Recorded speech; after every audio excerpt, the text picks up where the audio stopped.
Let's pick it up here. Pastor Mpfariseni Mukhuba from the United Fellowship Church has appeared in court this week. In fact, just yesterday she was in court after she was charged with attacking a police officer, malicious damage to property, public violence and contravention of the Disaster Management Act.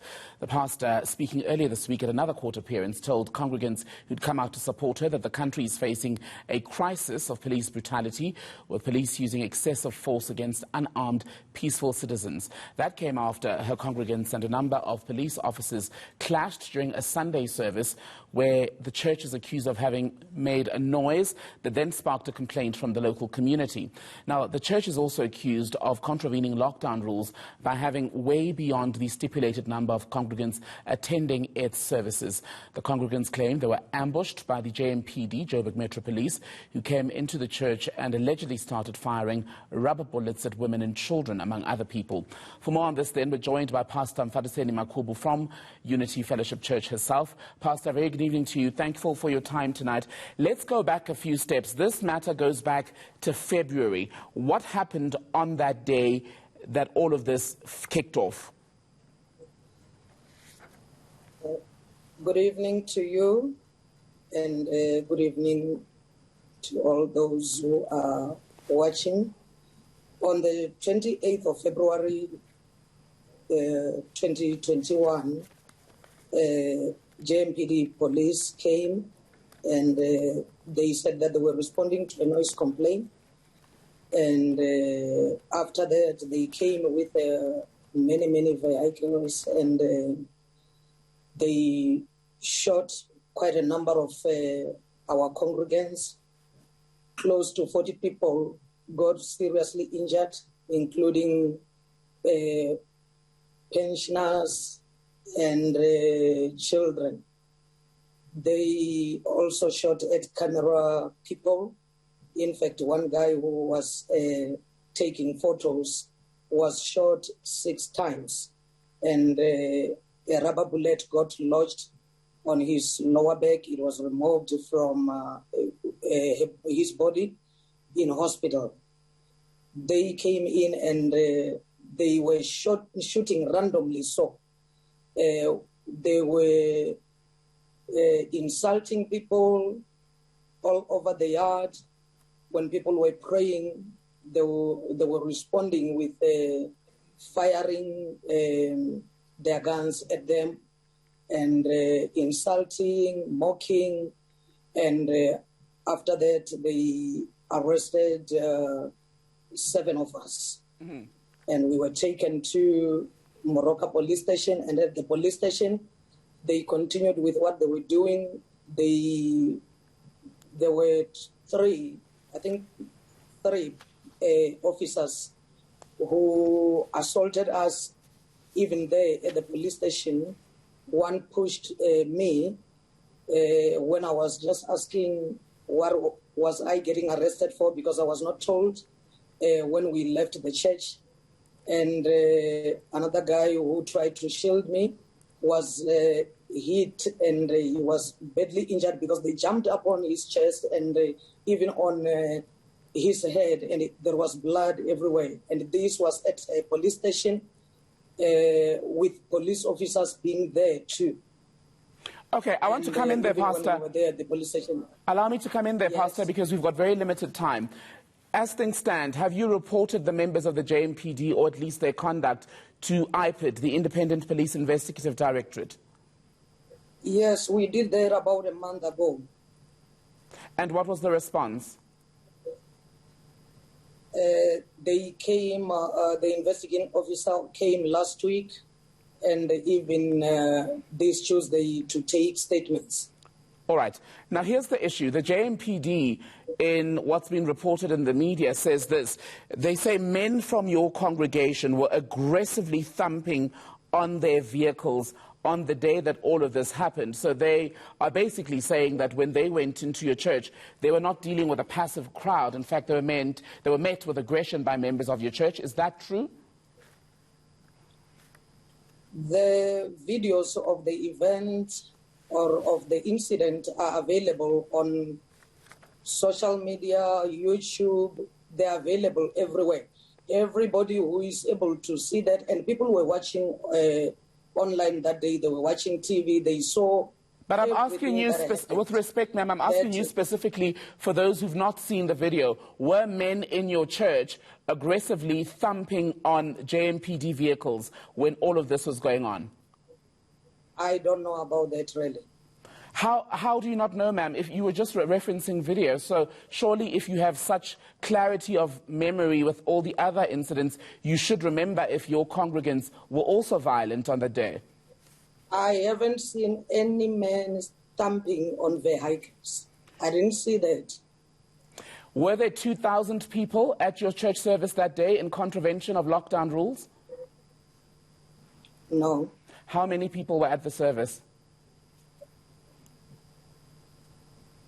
Hello? How many people were at the service on that day, ma'am? Pastor? I cannot hear you. How many people were at your service the day the JMPD arrived and basically shut it down? Were there 2,000 people inside your building that day? No, the photos of the building are even available to show that there is nothing like that. How many people were there if not 2,000? No. How many were there, ma'am? Do you not know? I said no. All right, let's talk about something else that you said. You've been referencing video. There's video circulating of you speaking at, I believe it was a service, and I want to bring up the quote just so some of our viewers can get a sense of what you said on the day, and I want your thoughts on this. You say, Lord, deal with their families, kill them one by one, let them die. Today we say, no mercy, let them die. Why would you say such a thing? I would say that that prayer have been spoken about more than the brutality the police showed at church, more than the bullets that penetrated the bodies of worshippers who were not violent, who were just worshiping God. Our crime was to worship God. And I would say to anyone who's focusing on that prayer that if the enemies come into your house and they want to rape your children, you are faced with heavily armed people who are coming to kill your children, who are violent towards you, and you are there. What are you going to do when somebody wants to rape your child in front of you, when somebody wants to kill your wife in front of you? Are you going to just turn another cheek? At least I'm a woman. I only prayed. If it was a man, they would have picked up their guns and retaliate. With respect, at least I just said, let us focus on praying to God. With and respect, ma'am, I personally have not denied you the opportunity to speak about the brutality because that's where we started from. And you said that IPID is investigating the conduct of the JMPD. I'm now talking to you about this prayer where you are on video saying, let them die, kill them all, in an already inflamed situation. Do you think today that that was a responsible prayer to put out before a congregation where emotions were clearly running so high already?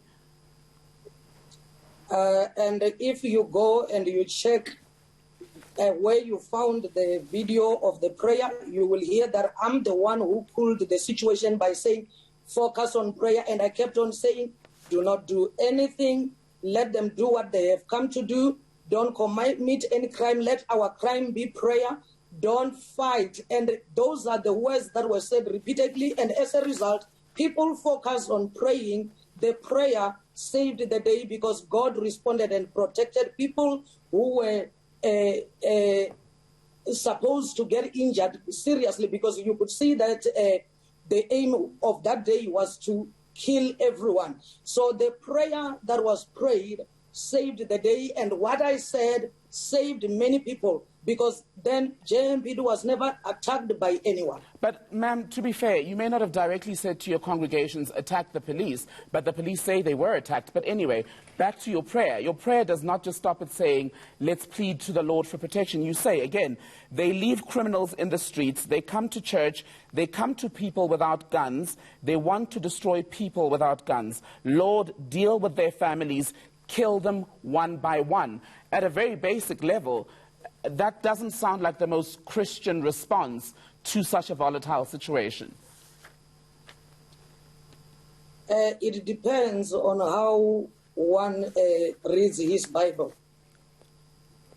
So you think it was responsible of you to pray that prayer on the day? Then we are saying now we are putting the Bible in question, because go and check the Bible from the beginning and just read it. You are going to find so many prayers there.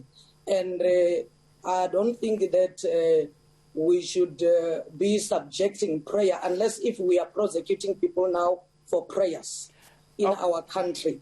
Okay. Then we are going to say, really, we are starting to get arrested for prayers, whereas those who are perpetuating acts of criminality are free. Those who come to church and abuse power, because really at Unity, we have been abused over a long period of time. JMPD is always at church. They came inside in 2015 and stole many churches. So our church have been under attack for a very long time. And again, I'm not going to dismiss your complaint, which you said that members of your church were attacked by officers and that this is now being investigated. And it does need to be investigated, because we're never going to condone police brutality. At issue now is the fact that even though you are a church, if the lockdown rules stop all of us from doing certain things, do you agree that you too, as a church and as a religious leader, are not above those rules, and you cannot have services that are larger than what's stipulated by the rules? You are so correct. That is why from the beginning, the police had been coming to our church, because our church is always targeted. They've been coming to our church all the time. Whenever they would come, they would find that we are complying, and they would come even when we are broadcasting from home. Even when I'm broadcasting alone, they would come and say that they were told that there were many people, and they would take photos. They've got those photos. And even that day, they never came into our building. They came to the street and said that there is a noise complaint. And I even went outside. So if there was anything that involved the Disaster Management Act, the leader of the church went outside. They wouldn't have passed me there in the street kneeling in front of them. If it was about that, they would have spoken about me, because Disaster Management Act has got a way. There are stipulations on how to address Disaster Management Act violations. So if it was about that, they would have spoken to me, and they would have followed the rules that they are supposed to follow. Why do you think they're targeting you, man? That day had nothing to do with disaster management. The disaster management was said when they were fabricating charges in the evening at Moroka police station. Mukhuba, we're running out of time. I just want to give you a chance to explain why you think then that your church is being targeted repeatedly, as you're saying. Okay. From the time we moved here to Midway, the city of Joburg had always been sending JMPD, trying to bully us out of the land that we purchased. They even got a court order that spoke to the demolition of our church, and it got turned by the appeals court. Every day they would say that they are coming to demolish the church, because what happened is that we are near a residential area where it was supposed to be a buffer zone. We are in an industrial area, and there are houses that are built in a buffer zone. So when complaints started, the city of Joburg didn't want to deal with the fact that they created a problem. They decided that they were going to bully the church out of its premises. The premises that we own, we have got title deeds. And they got that court order without us being served properly, and they wanted to demolish our church, which culminated to the event of 2015, where they came and stole chairs. 2,000 chairs were taken, and only a few came back. We are still missing 1,300 chairs. And these fights have been going on and on, with them coming to church every day. It's not only that, we have got court cases that are there at court. We even bought land trying to relocate the church, because we don't want these fights as a church of Jesus Christ. We want to pray to God peacefully so.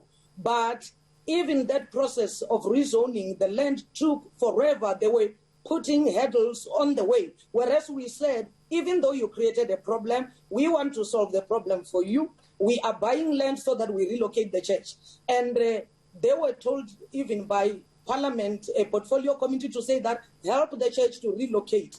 But it took forever for them to approve the relocation. All right. Pastor, good to speak to you. We're going to get the JMPD on to hear their side of the story. And as soon as they're available, we'll bring that conversation to our viewers. For now, thank you so much for being on eNCA tonight.